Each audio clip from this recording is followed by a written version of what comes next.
Well, hello everyone. Good morning and welcome to Live at the Waterhole.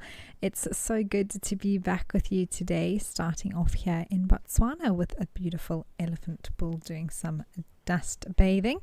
And my name is Amy and I'll be with you for the show today. And I'm excited, everyone. It's been a few days now that I've been with you, and this is just going to carry on really where we left off. So if you do have any comments and questions that you might have for me as we go along through the next 2 hours, please do send them through. It will be wonderful to hear from you.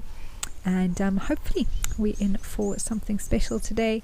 But it's also been great to have the variety that we do through Africa and the different cameras and locations, especially with certain spots in the Lowveld at the moment with the flooding that's going on and lots of rain about, but also being able to see places like this that are looking quite sunny, where animals are needing to come and cool down, just like this elephant has done so already with a bit of water and mud.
Hi Neil, lovely to hear from you. So you want to know how much rain has fallen where we are. I believe the measurement's about anywhere at least 350 millimeters in the parts where I have seen, a rain gauge measurement has been kept.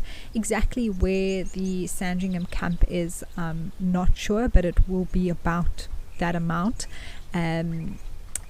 Around 350 millimeters, but I know that some areas have experienced about probably 600 plus up to 800 millimeters, depending where they are, and some areas closer to the mountain as well has been quite high. But definitely yesterday and today is some of the highest rainfall within a 24-hour period that we're expecting. So yeah, it's a lot of water.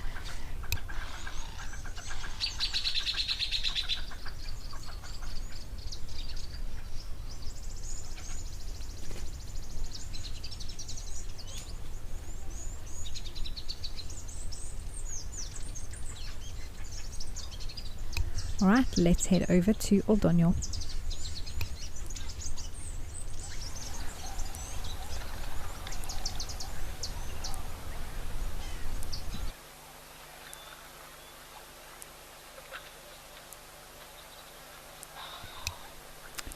Well, here we have a beautiful giraffe that's come for a drink. Nice to see the sun shining. It looks like a beautiful day.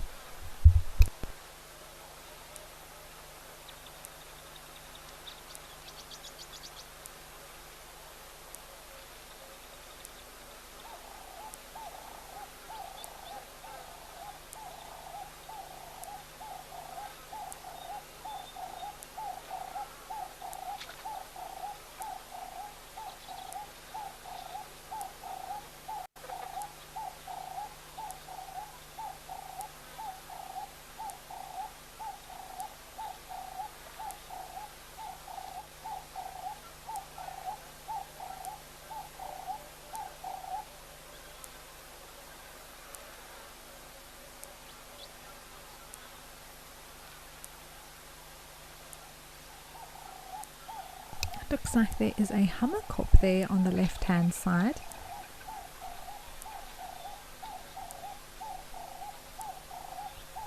I wonder if we're going to see any elephants come here today. Yesterday we ended off the show with none other than One Ton the Tusker, which was really cool to see. Very special indeed. So hopefully if he is in the area, he'll grace us with his presence once again.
Zoe, I hear you. You comment about how, giraffes are so nervous. Why don't they just stick to their herds? Yeah, it's an interesting one in terms of giraffe social structure and, why they move around the way they do. Here, this one is seemingly on its own. But sometimes they are just further apart, even if they're not really close together. There's that hammerkop that's now sat down. So beautiful to see. But you would think that if they are so nervous and cautious of, anything and everything, why not just stick together in the group?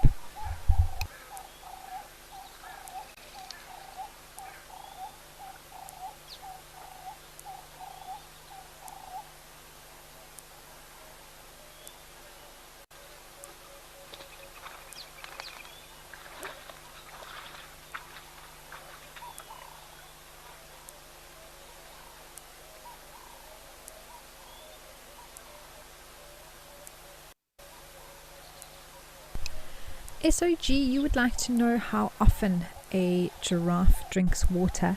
So it really does depend, but they are an animal that doesn't have to drink every day. Although if water is available, they can drink every day. So usually it's about maybe every 2, 3, even up to 4 days that they need to sort of seek out a water hole. But also in areas where there's a lot of rain, or in the rainy season in certain places, then you would be able to basically those giraffes would be able to just get a lot of moisture from the leaves and flowers and fruits that they're eating, but also drink from pans and small water holes that fill up seasonally. Oh my gosh, that hammerkop. It went for that it looks like an emerald spotted wood dove. I was not having that one come too close to it.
let's head over to Lentora.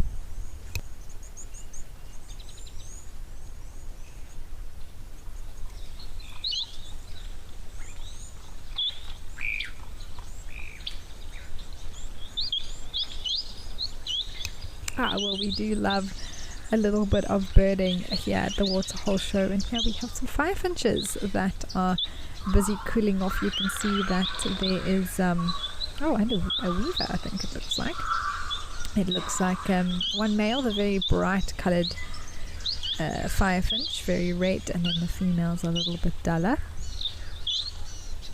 Simon, you'd like to know if there are birds around a waterhole, if that means it's healthy. Yeah, I think that life around water does generally indicate, that water has still something to offer. It's not so mucky or deoxygenated or sort of filled with nitrogen or toxic algae or bacteria that would mean that birds and other animals as well, wouldn't want to come to it.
So much activity, it's amazing how it comes and goes like this.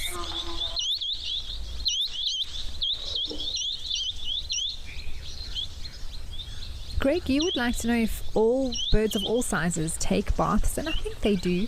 It's definitely more common that we see it with the smaller birds or even medium-sized. I've seen an eagle before down at the water. It was a Warburg's eagle, I think, sort of in the river having a bit of a bath.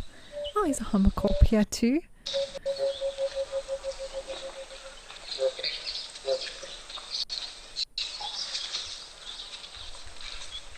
I don't think it is an activity that's exclusively used by small birds only.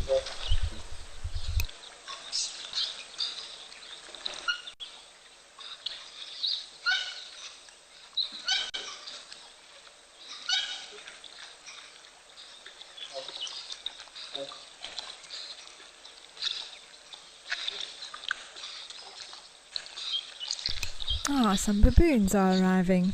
Lovely.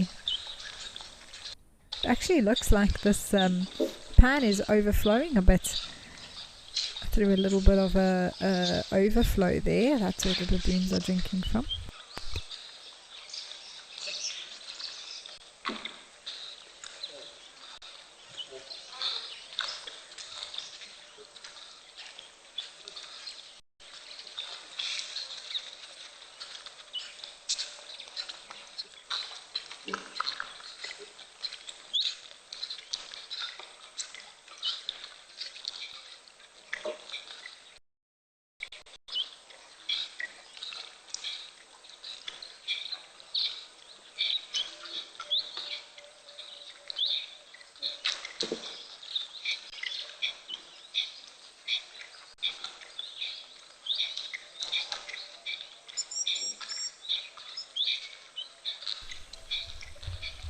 Wow, that is a massive baboon.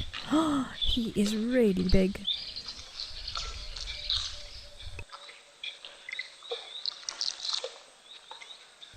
Erica, hello. You are saying hi from a dry and windy Cape Town.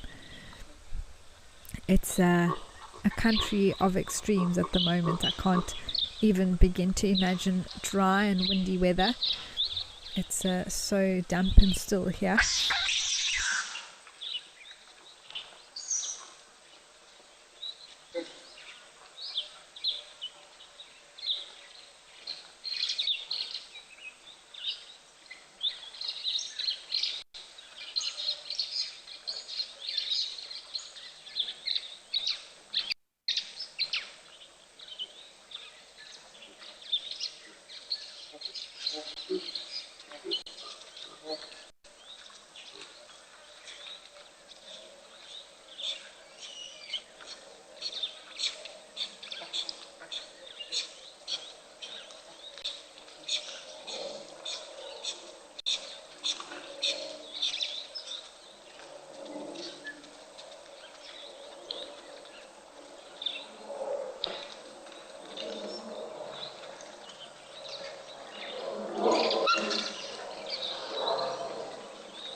Those two are playing some serious teeth on a baboon, so I don't think that that could get quite painful if they're not careful.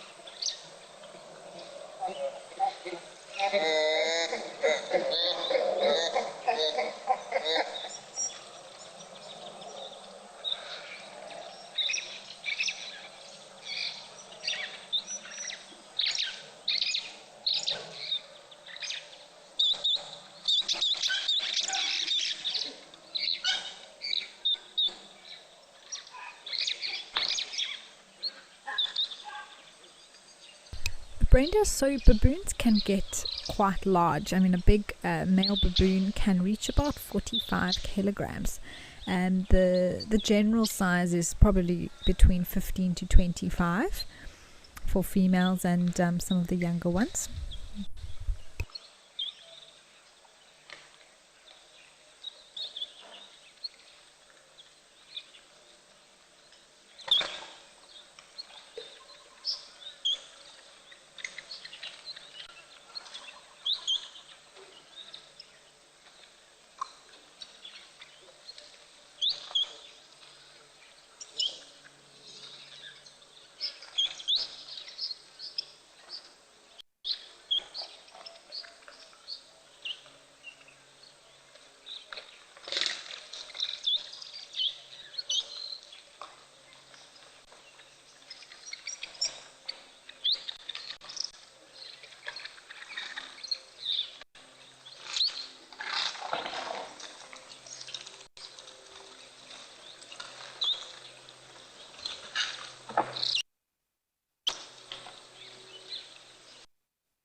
Well, from these baboons here in East Africa, we are going to head over to Safari Hook in Namibia.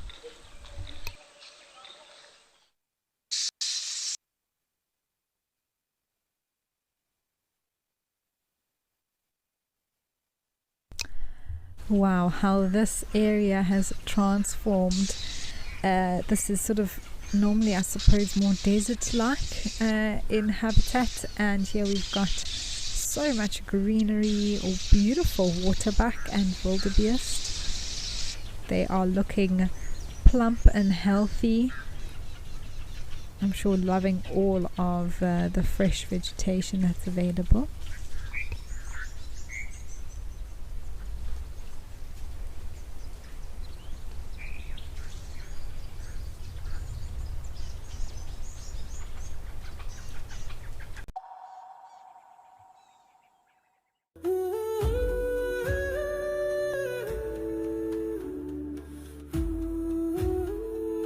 Amy, and behind the camera with me is Paul.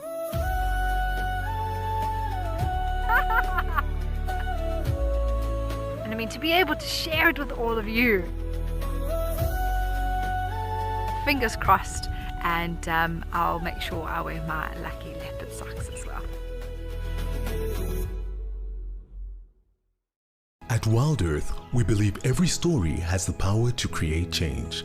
That's why we've launched the Wild Earth Impact Foundation, a non-profit dedicated to conservation and social impact. By showcasing conservation stories, we can change lives, protect nature, and empower communities.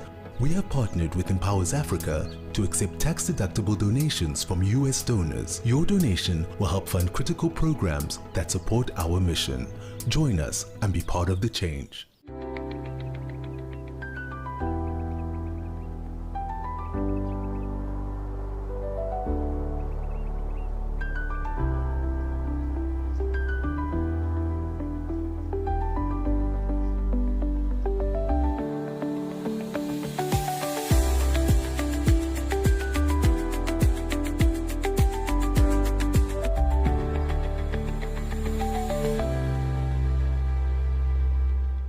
Join our expert guides at dawn for a live, immersive safari as the bush comes to life. Found ourselves a chameleon, and look how he's changed color. Every sunrise brings new discoveries. Pound for pound, a leopard is one of the strongest cats around. Ask questions, share your thoughts, and connect with nature, live and in real time. Great excitement, great happiness. Start your day with adventure. Out here, every moment counts. As a Wild Earth explorer, you won't miss a thing. Watch the Wild Earth channel ad-free 24/7 and rewind if you want to catch something again. Enjoy behind-the-scenes videos, fireside chats, and early access to travel offers. It's the best way to stay connected and be part of the Wild Earth family.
We are going to head back over to Moela.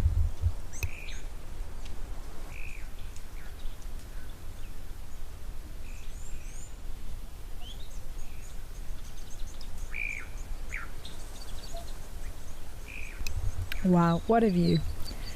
It's always nice to see elephants in the open like this in a sort of a vast expanse.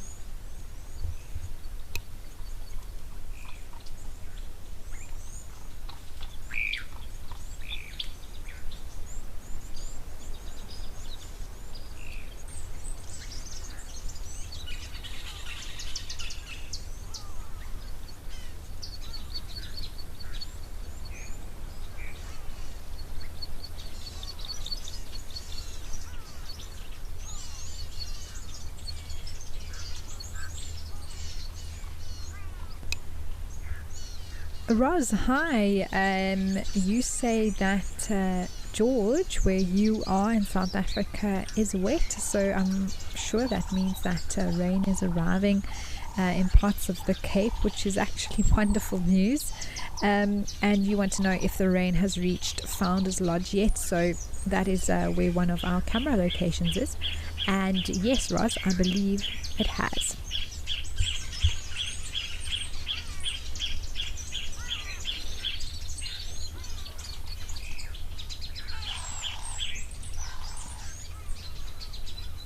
Alright, we're going to head back over to Lentor.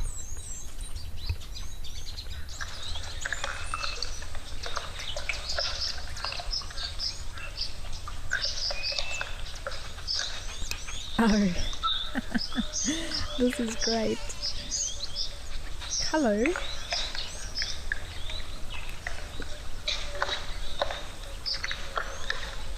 I can get so curious.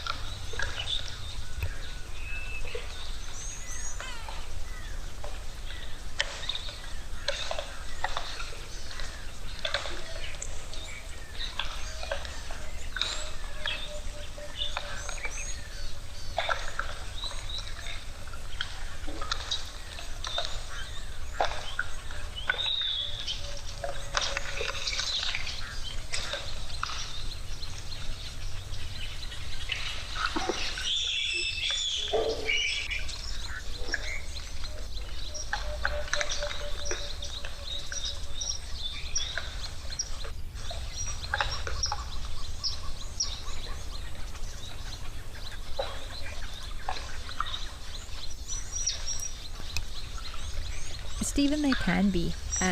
You know, you've got elephants as well as baboons that can, you know, baboons, you know, being so good with their hands and picking up things and touching the camera, pushing it, or, you know, if they could reach it. And then elephants, we've had it before where, you know, they've come and sort of rubbed up against the tree with the camera on and pushed it down completely, so we're just staring at the ground.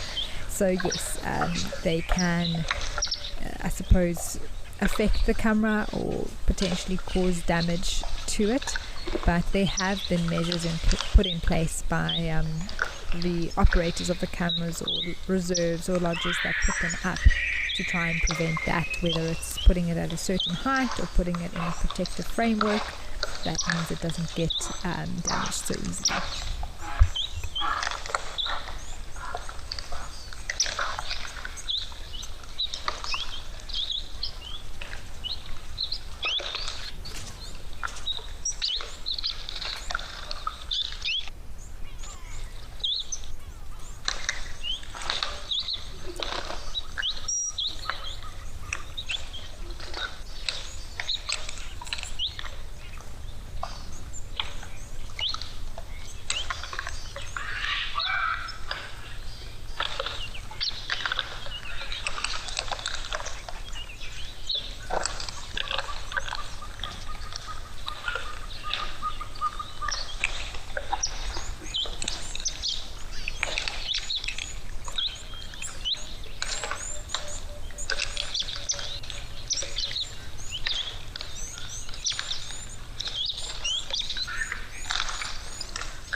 A group of baboons like this is really something that I could watch for as long as they're here. You know, there's always something to look at, the interesting mannerism, interaction between them.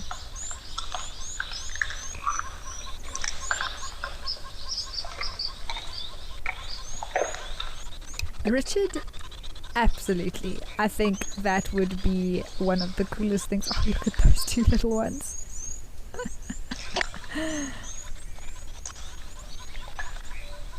That is so sweet. I think if we could put a GoPro on an animal and be able to see where they go, what they get up to, it would really be something very interesting and educational, I think, to be able to watch things from their point of view.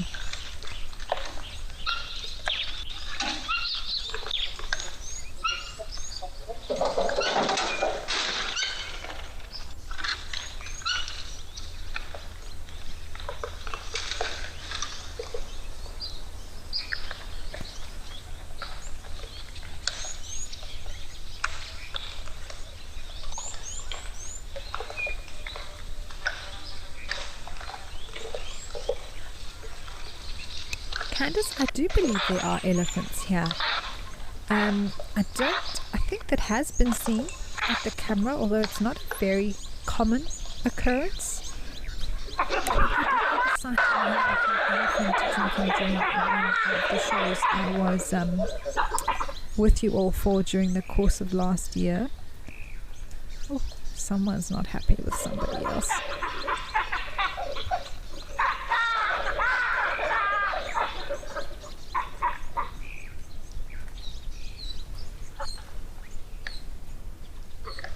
And that could be a disagreement between males. It could be between youngsters, maybe a male and a female.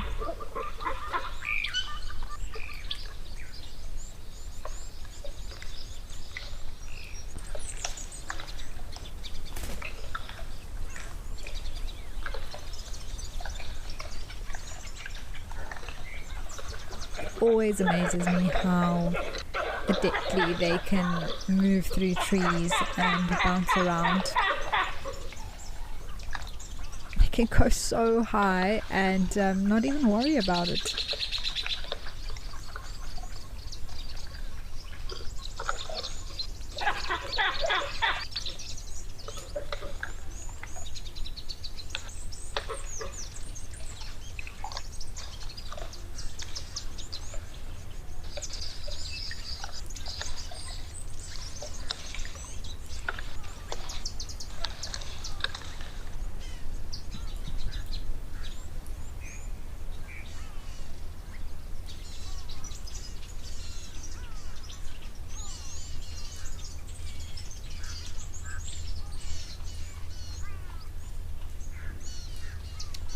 Oh, Oliver, that's a very interesting question.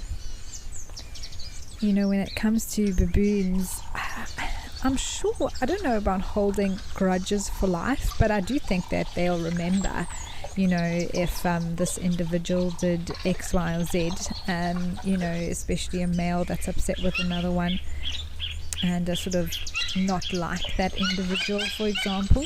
I don't know about plotting revenge, but yeah, it's an interesting thought. We are going to head over to Oldonyo now.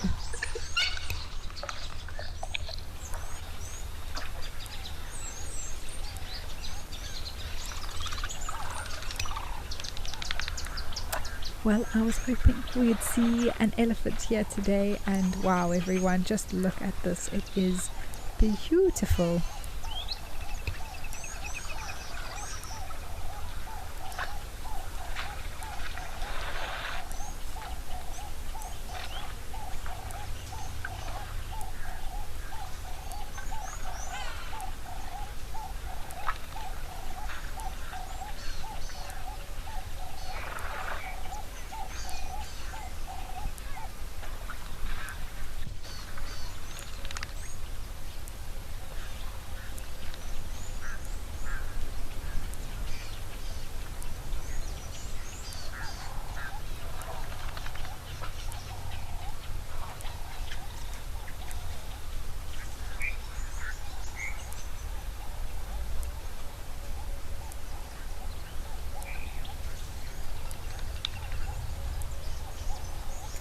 Well, as this boy moves off, let's head back over to Moella.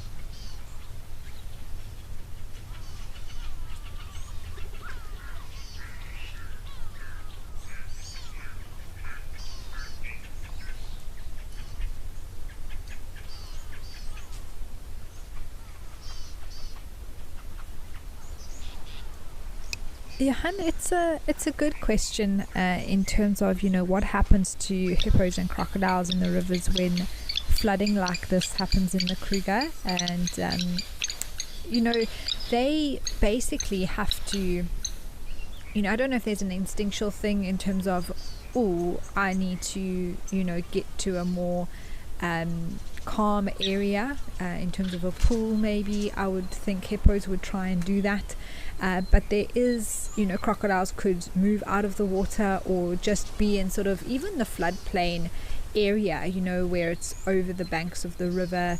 I think they would quite enjoy that sort of still water that's shallow but still very much where they would be comfortable to live and survive in. But there is always a chance, and I think with every flood there are hippos and crocs that get swept away or are in too strong of a current. That means they drown, because even though hippos can hold their breath for 5 minutes or so, they still need to breathe. And so if they if water gets in, or they're not ready to hold their breath, or it's quite they're being sort of bashed around by the water, or maybe even hit by a log, or there's so many possibilities, then there will be fatalities. But I think generally for hippos, in bigger dams or pools and things like that, they would just sort of, I guess, move up. So as that water line rises, so they move further and further, because if you notice, most of the time hippos like to lie on the edge of water bodies where they can sort of rest their head on the bank or a shallower part, so that they can stand basically in the water, or lie down with their heads still out, or at least their nostrils. So I think, they just move as needed and where possible.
Greg, you say that you have heard of elephants seeking revenge, and you say it makes sense with their long memories.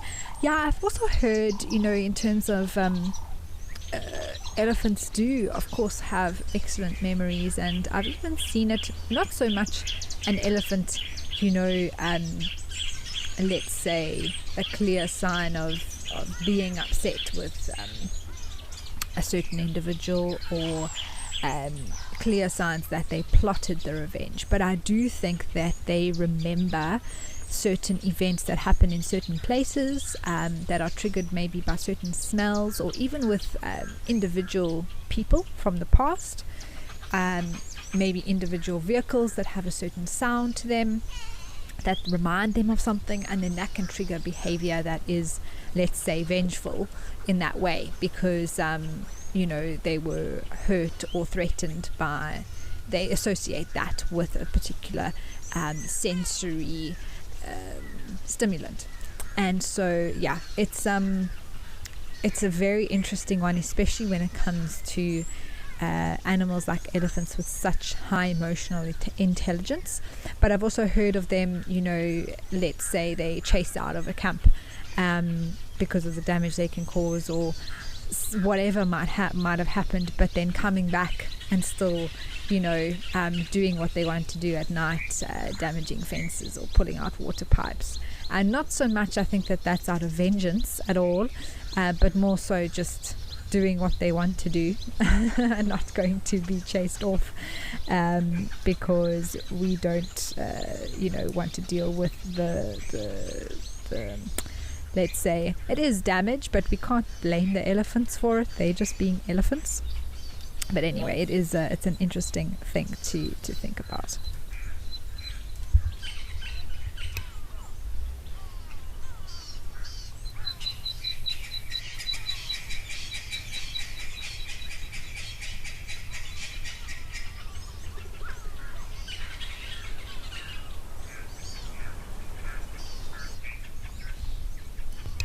Now this group that we're looking at here looks to be all males, and the reason I say that is because I don't see any little ones around. Some of them are the size of female elephants, but just because you haven't got a great variety in size, you've got some big ones, a few smaller ones, but all of the age where they would have already left the herd. We were speaking yesterday about sexual maturity in male elephants, which happens at about 15 or so, which coincides basically when they start to break off from their natal herds and spending more time alone or with cousins that are a similar age from the same group. And it's easy to spot them when they are still hanging about their natal herds. They're often the ones that are bumping tusks together, and often the very last ones to have their drink or sort of hang behind for longer after the herd's moved off.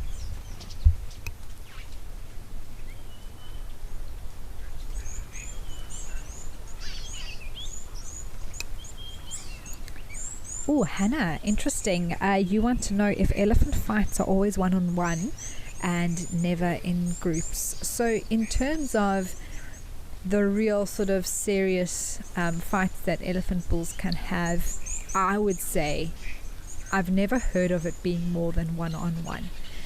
I have seen with the younger Ellies, like we were just talking about, to teenagers, sort of three having a bit of a tussle. So two will have a go, and then the third one comes in and sort of pushes the one, and then two of them while the other one looks on.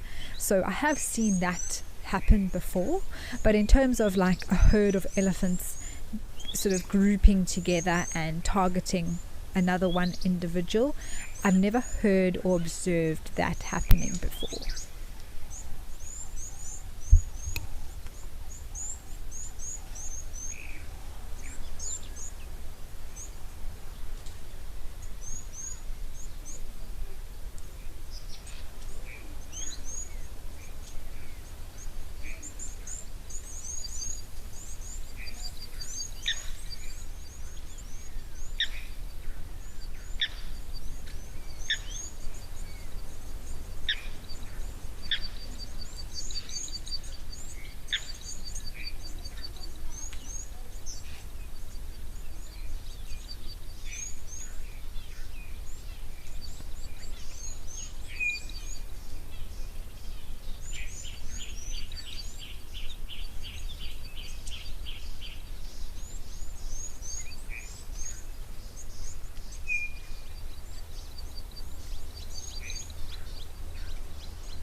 let's head back over to Oldonyo in Kenya.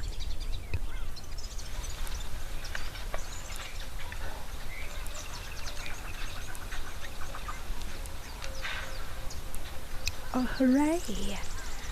I'm always so happy when elephants are here. We had such a beautiful bull drinking earlier, but he didn't stick around for too long.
It really is so incredibly peaceful to just listen to the sounds as these elephants drink.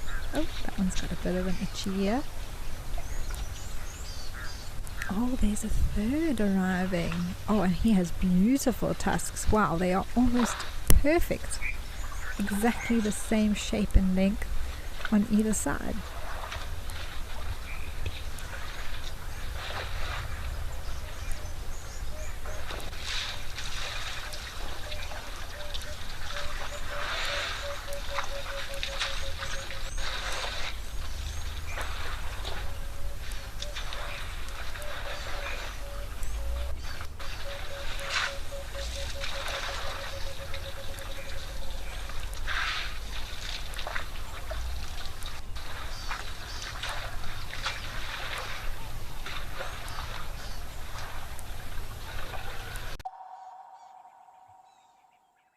Wild Earth Travel has a green season special just for South Africans.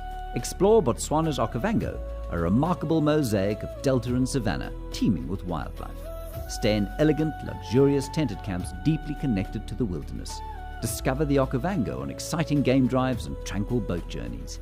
Share stories beneath the stars, remembering what it means to safari through Africa's wild south. Wild Earth Travel. We're waiting for your call.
Join our expert guides at dawn for a live, immersive safari as the bush comes to life. Found ourselves a chameleon, and look how he's changed color. Every sunrise brings new discoveries. Pound for pound, a leopard is one of the strongest cats around. Ask questions, share your thoughts, and connect with nature live and in real time. Great excitement, great happiness. Start your day with adventure.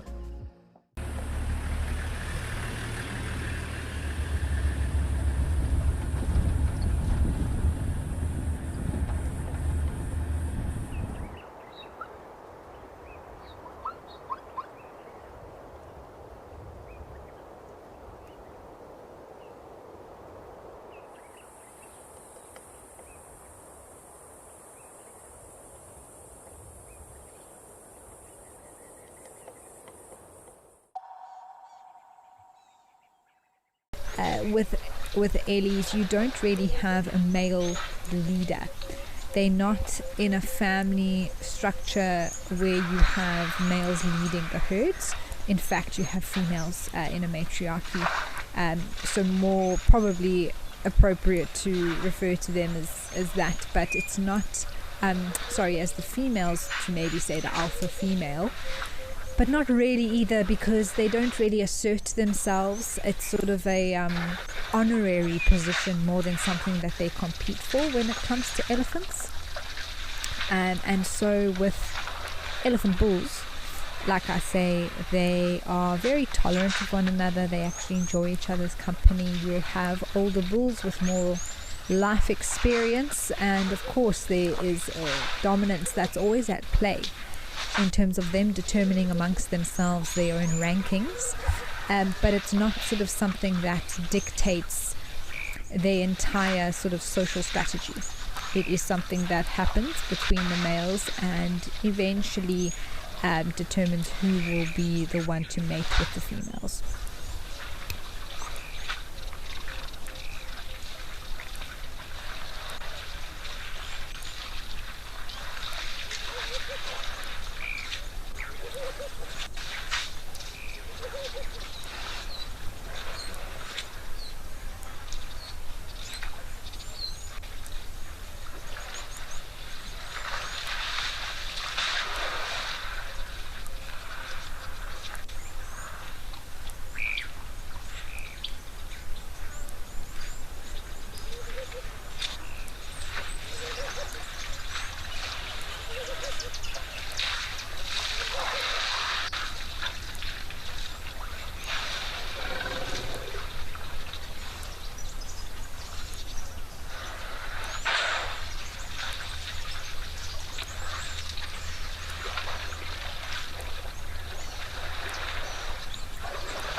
So Lisa, we've actually seen scenarios play out here, especially at Old Daniel, multiple times with different species, and I can say that I don't think I've seen an elephant wait for the other animals to leave. If anyone has seen that, please do tell me.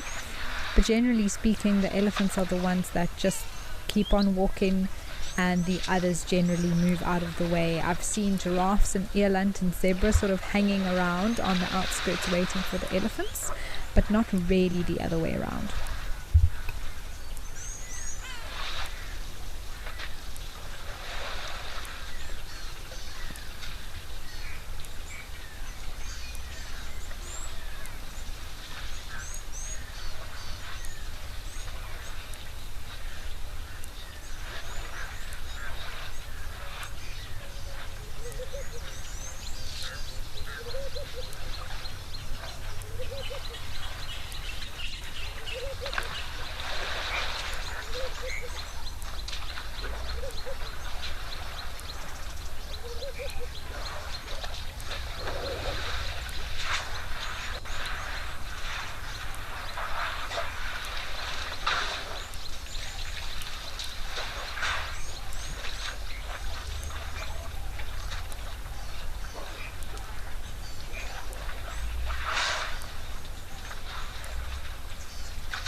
Mason, I think that is something that just happens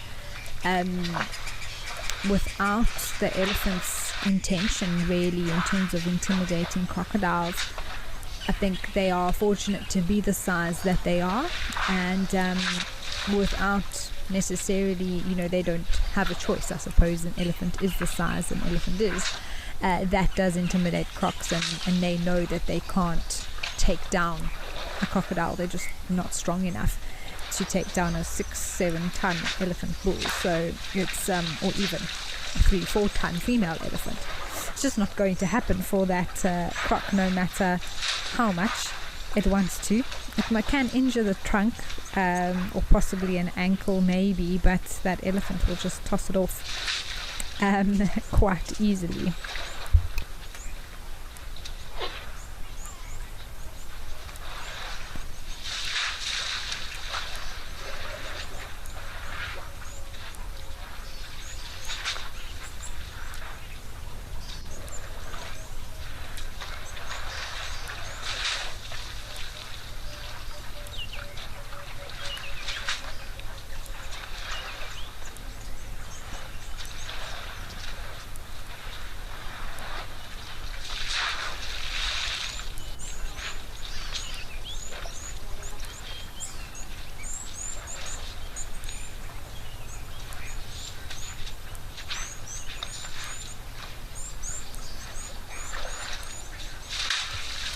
Jax, hello. You are asking if a huge elephant bull would trumpet loudly to claim a waterhole as their own. So Jax, elephants are not territorial animals, so they wouldn't be needing to claim anything for their own. Maybe just mating rights when they do want to compete with one another and fight it out to see who's the biggest and strongest. But generally, yes, they can trumpet at a waterhole, and sometimes that is if someone's sort of in their way. It's sometimes if the other animals are a bit too close, then they'll sort of give a bit of a trumpet and step forward, and that's generally enough to get others to move away. But they're not necessarily claiming that as their own, doing that to claim it as their own, because they will share it with many other eddies, as well as you just saw here, with quite a few of them together.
What a massive animal that is as he moves off. We're going to head back over to Lentore.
sure exactly what's bubbling like that. I assume it's something to do with the water. These must also be maybe some weavers. I can't see exactly all the colors so clearly, but definitely two little birdies sitting there.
Alright, let's head over to the hammerkop that is at Oldonio.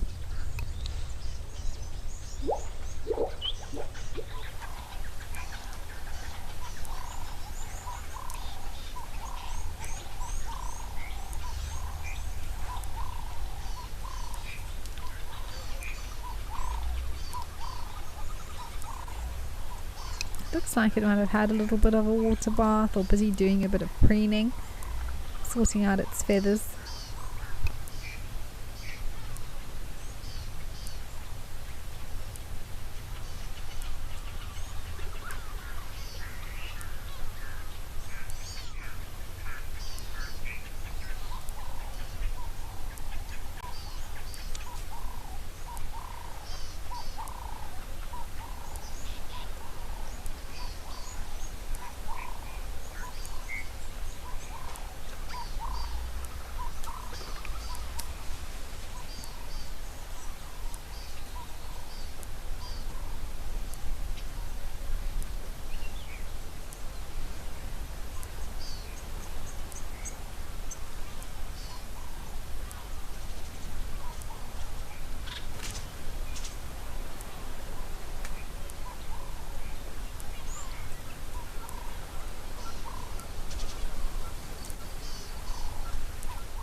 And Nathan, I have seen the hammerkops with their mating ritual, but for me what I found very fascinating, it was actually at Lentor where we had the false mating between a group of hammerkops, and it's actually, because we saw the one mount the other one, but I was like, didn't look like actual mating was taking place.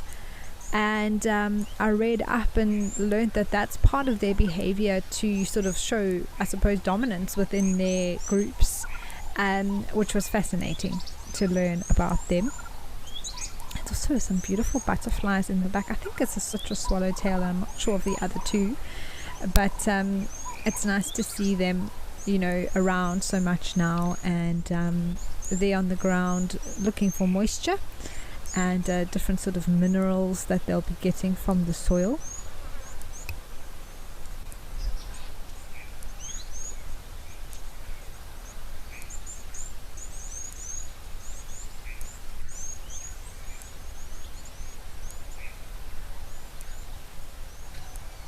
Some ring-necked doves coming for a drink.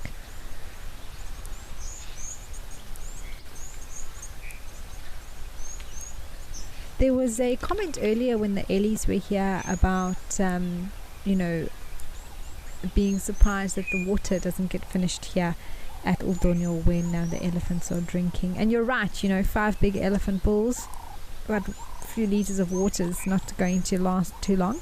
But there is actually a inlet pipe here where they do fill this water hole.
We are going to head back over to Lentor.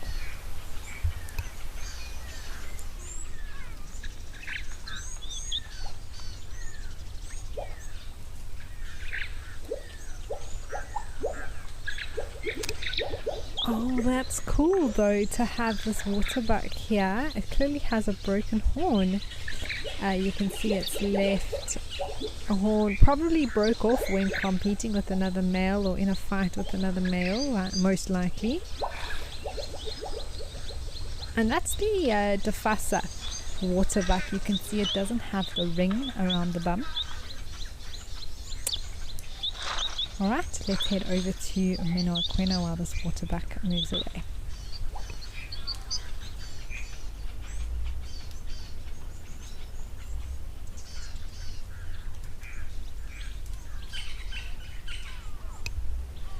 Oh, lovely. There's some more elephants here for a drink. It looks like it might be a herd. We've got some different sized individuals here together. Very big bull there on the right.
And it's interesting to see, we were speaking about a few days ago about male and female elephants and behavioral sort of differences around waterholes, and you can see that the herds don't stick around too long, and the males will sort of hang around the whole day really.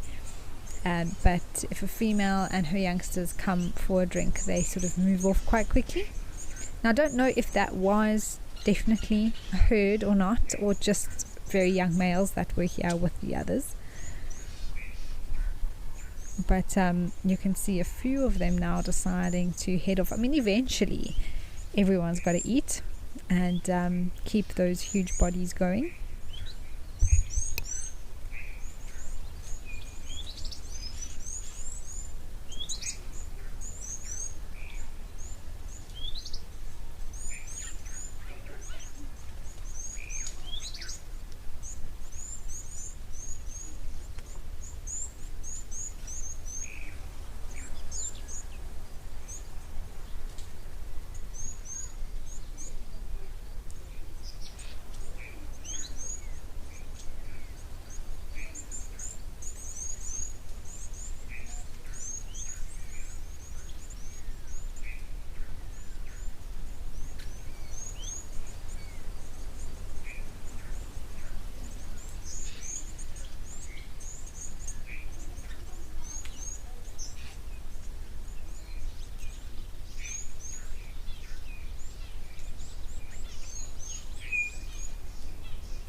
Wild at heart, yes, we are very grateful to have not been completely flooded in our camp yet. I think Sandringham, however, is quite a lot of water there, although of course we haven't been on the reserve, so I don't think anyone's been driving anywhere. So it'll be interesting to see exactly what happens with the Timbavati River, and if all the rain that is still to come over the next few days within the greater area, because it's not just about the rain that is falling where we are, but it's about the entire area, the catchment area for these rivers, and the water that then builds up. But we are significantly more sloshy and wet, and just water everywhere from last night. It rained hard and consistently the entire night, so we woke up to a lot more water around camp and building up sort of between the tents and sort of the whole, there's not much that's without saturation now after that consistent heavy rain. I don't think we're going to be flooded out or need to evacuate or anything like that, but it is amazing how now that the ground is saturated, just any bits of consistent rain can build up so quickly to water actually starting to flow and little rivers and streams forming.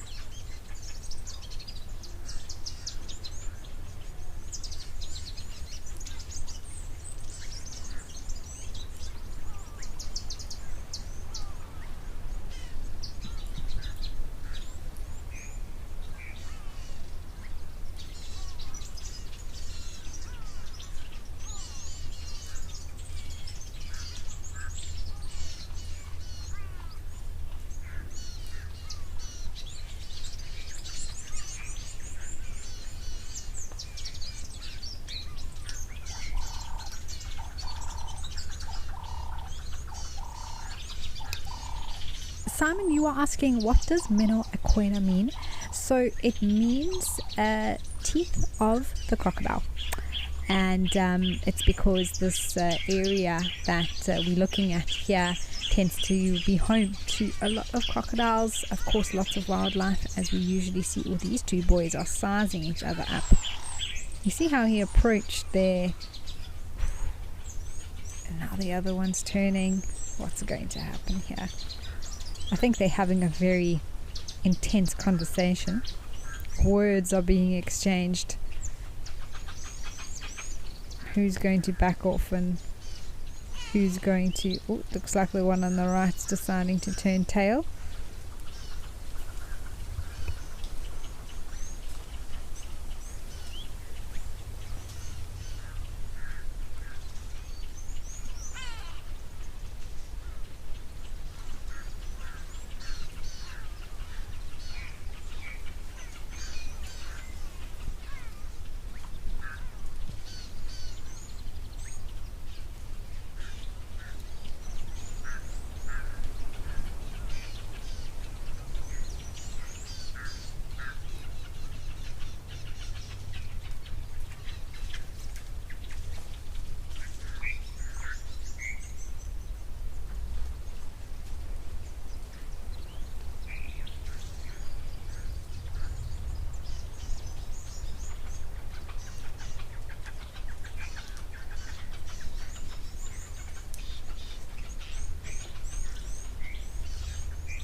Hannah, yes, I agree with you. I think, we are so used to watching elephants be so sort of calm and, like you say, slow, deliberate movements, not really too much in a rush most of the time, except maybe when they're coming for water.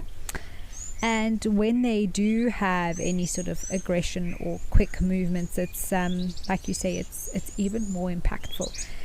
You almost don't expect it from this animal because you're so used to seeing them in a different way that it's actually quite scary to see them when they are quicker and more aggressive because of how huge they are.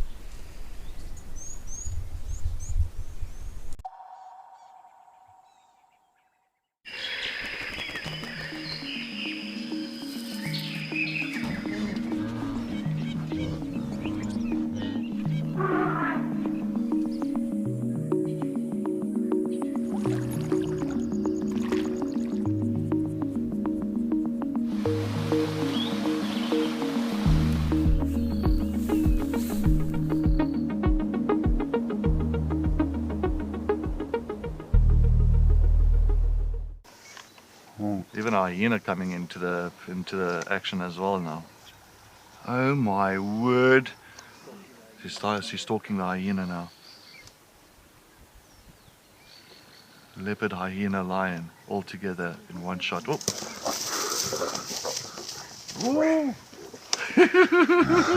This is action-packed.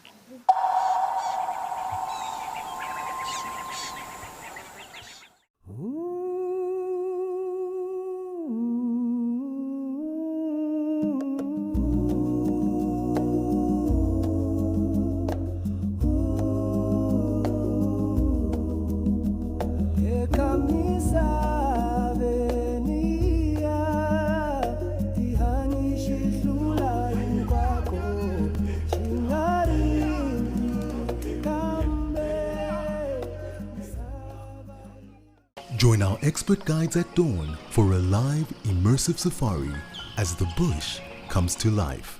Found ourselves a chameleon, and look how he's changed color. Every sunrise brings new discoveries. Pound for pound, a leopard is one of the strongest cats around. Ask questions, share your thoughts, and connect with nature live and in real time. Great excitement, great happiness. Start your day with adventure. Safari, wine, and waterfalls. The ultimate African adventure. Sip South Africa's finest wines. Experience a world-class safari among Africa's iconic wildlife. And stand in front of Victoria Falls, one of the natural wonders of the world. All this can be yours with Wild Earth Travel, where Africa comes alive.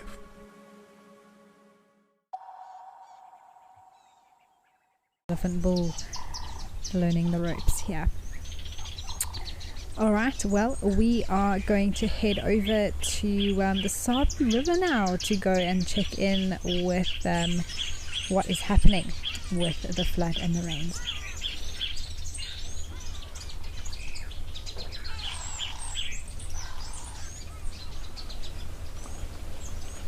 Wow. Oh my goodness. Sure, everyone. For those of you who may not be familiar with what we're looking at, this is normally a very tranquil, low river. It does flow all the time, so it doesn't sort of go dry in the winter or anything like that. But I mean, we have a lot of reeds in between. We've seen buffaloes and hippos in between on sort of sand banks, and this is just, to see it like this, I mean, it is really quite something to behold.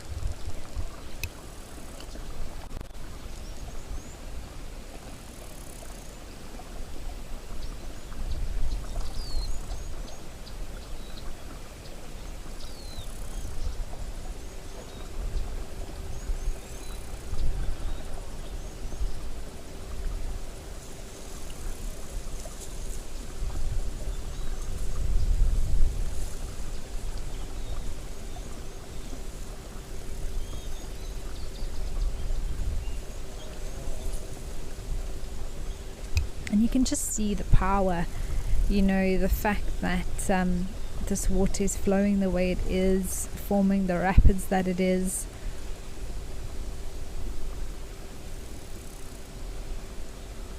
And you know, this is our rainy season. We do expect the rivers to rise and there to be significant water. But when you see the sort of flood levels that have been set in camps and all the pictures and footage that's coming through, and this flood is now, well, the rivers and the flooding of the rest camps in the Kruger are now exceeding those markers, and that is really quite something. Yeah, Greg, they are, definitely. I think particularly, for example, like hippos and crocs, any animal that, even if they are based in water but still need to sort of come up for air, they don't have the ability to breathe underwater, they'll be at risk. But even those fish and you know, creatures that are in the water, they can, you know, be swept away, you know, maybe trying to swim against the current at certain points. Maybe they flushed into a habitat or out to sea, which they won't be able to survive in salt water. So yes, I mean, everything is at risk to potentially be taken out of its area or be killed. But it's also part of nature, so it's not like this is something that isn't part of the natural world and has never been seen before. I mean, we've seen these rivers do this many times over probably the last few decades, but it is always shocking when we see it. And I mean, just look at that. Wow,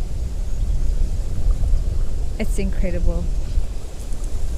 But I must say that, the people who are involved with the Kruger National Park and with these areas, in terms of especially for human life that is at risk, they have learned from past instances, and I haven't heard of anybody being stranded or without, supplies or anything like that yet.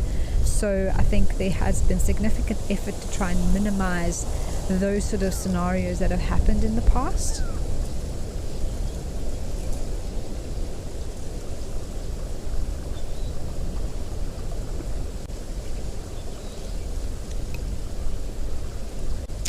Kathy, hi. You say that the South African Weather Service has issued a level 10 warning for more rain today for the area that we're in here, and you say hopefully it is just a warning. So I'm not sure what levels the warnings go to, but if 10's the highest one, then I think we are ready, if that is what it has to be.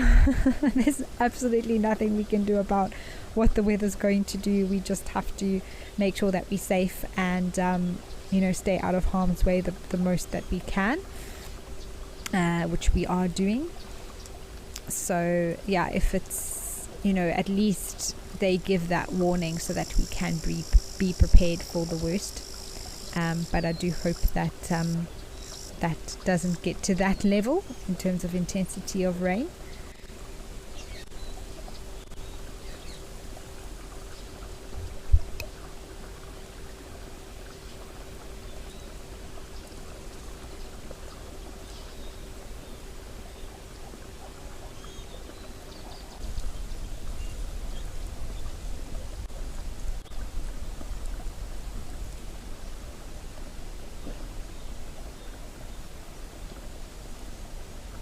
Well, it's actually really cool to be able to check in these places and share it with you, so you all can sort of be part of what's going on this side and give you a live update.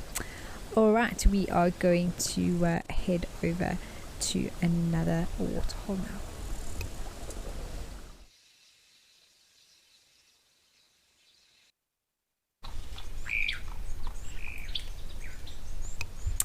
And we are here in Namibia with Safari Hook. Wow, quite a different scene on our hands, isn't it? And what a beautiful antelope the male kudu is, my word. We've also got some springbokkies there in the background.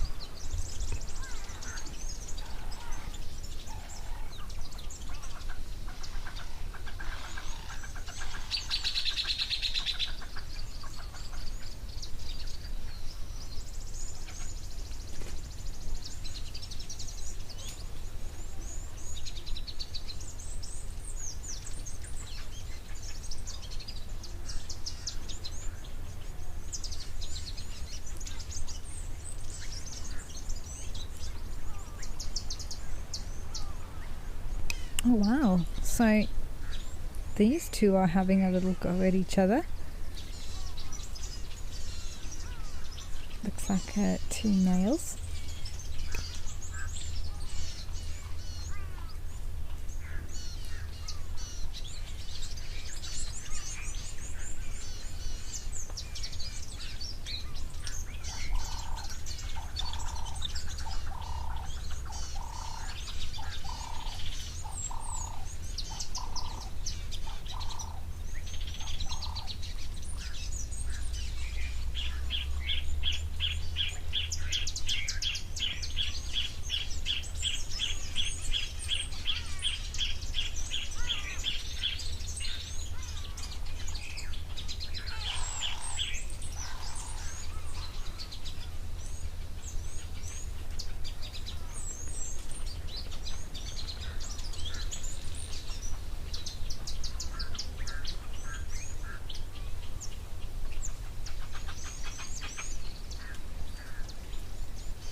Yes, Heather, that's exactly it. You know,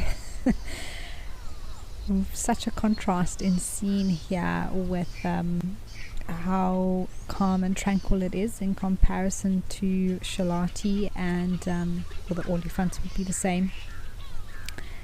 And here you've got sort of this perfect day, as it were.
Janet, I don't think so. I may be wrong, but I don't think that those springbuck were, you know, jealous or envious of the kudu. I think it's a lesson that we can learn from animals in that way.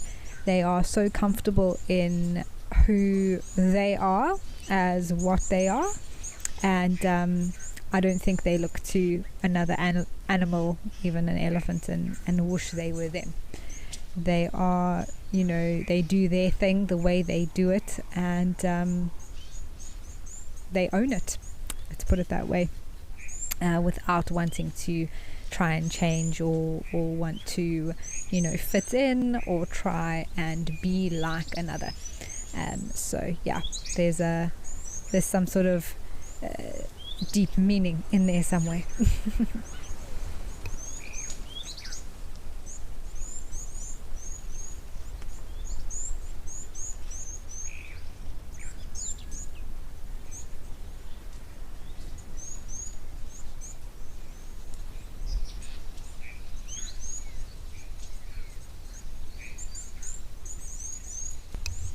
Well, that is beautiful. We are going to head over to Tau now. Let's see what's happening on that side.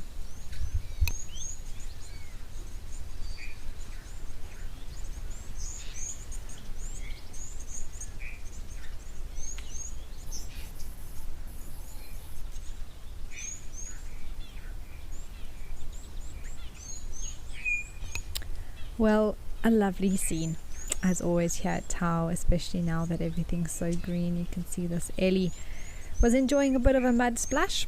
It looks like he's finished with that, but there are still some wildebeest moving in the background.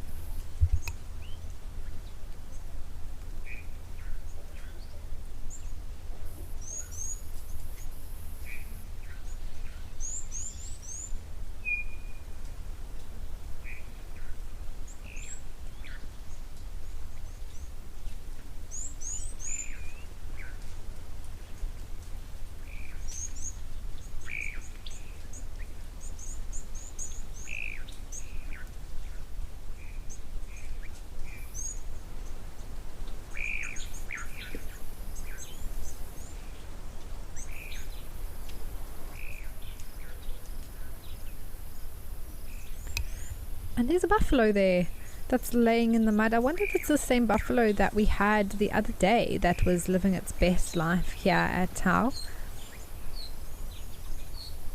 It was so camouflaged with the mud, I didn't even see it.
Well, we are going to head back over to Botswana to Menokwena.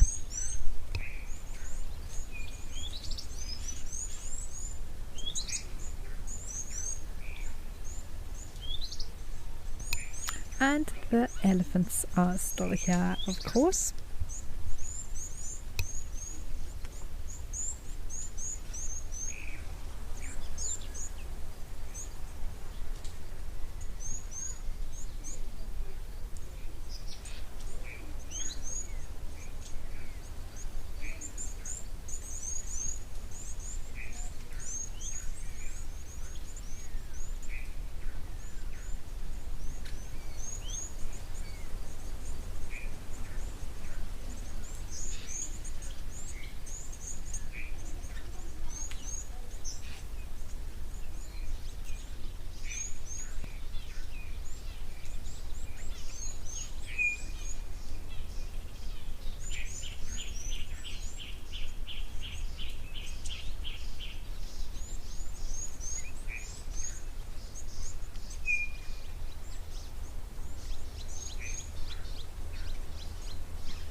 Jace, so if you're referring to the sort of story or rumor about elephants getting drunk on marula fruits, no, it's not something that happens.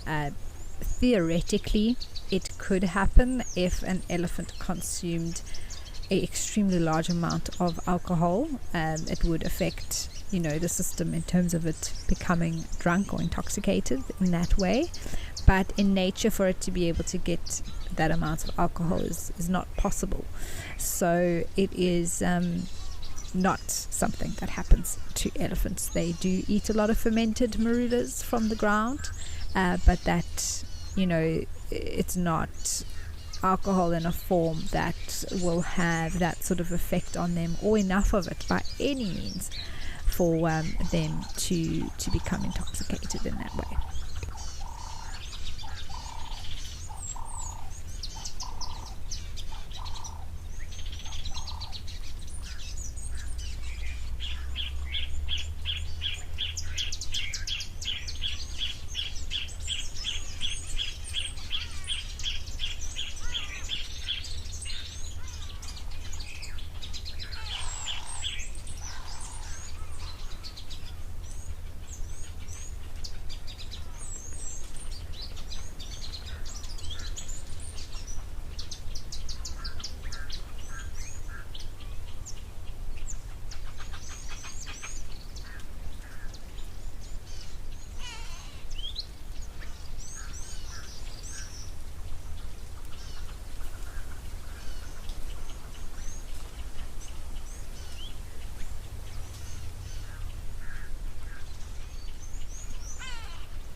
So Jace, we did a little bit further research, and essentially if one creates, let's say, marula beer from marula fruit and ferments it, it produces probably a beverage with an alcohol content of 7%.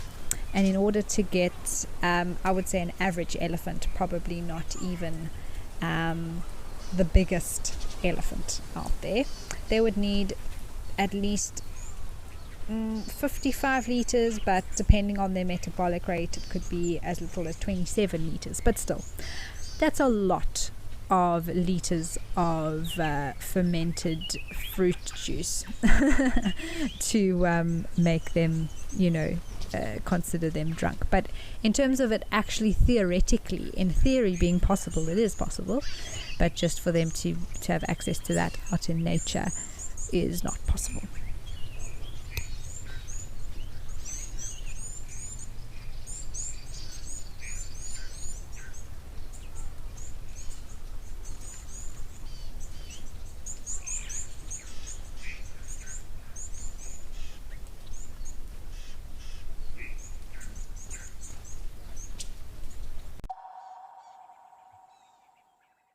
I'm Ralph, and I'm taking you to Sibuya Game Reserve, which is one of the only game reserves in Southern Africa accessed only by boat. We'll stay at the luxury forest camp overlooking the Kariga River with an abundance of bird life and animals grazing on the opposite bank.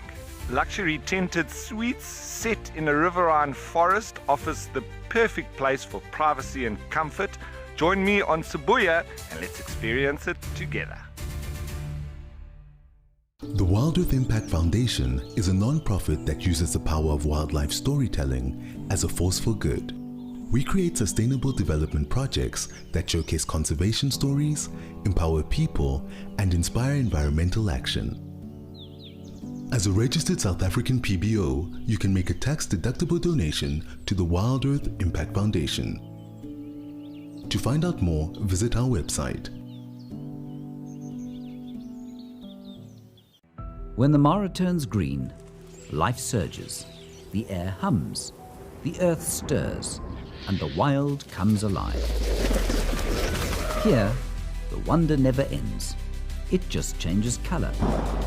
Every storm, every sunrise, every sweeping vista is an expression of wild magic. Visit the Masai Mara. Experience the magic. Join our expert guides at dawn for a live, immersive safari as the bush comes to life. Found ourselves a chameleon, and look how he's changed color. Every sunrise brings new discoveries. Pound for pound, a leopard is one of the strongest cats around.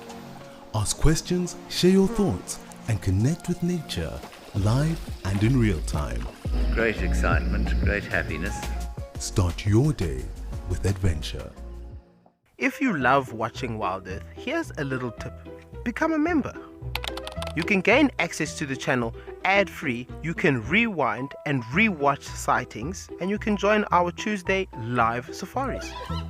There's also behind the scenes videos, fireside chats, and every Safari Live episode, whenever you want it. It's just a better way to stay connected to nature.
Elaine, yes, there are definite signs when it comes to animals being able to detect natural disasters before we can. And I know the stories of tsunamis and earthquakes being in areas, and the sort of animals of the area, even domestic ones, reacting to that long before we had any idea about it. So I think there's definitely, that cues can be taken. But I guess floods is a little bit different, because they can just, sort of, I suppose there's not a panic because it happens gradually over time, and they can move to higher ground as they need to.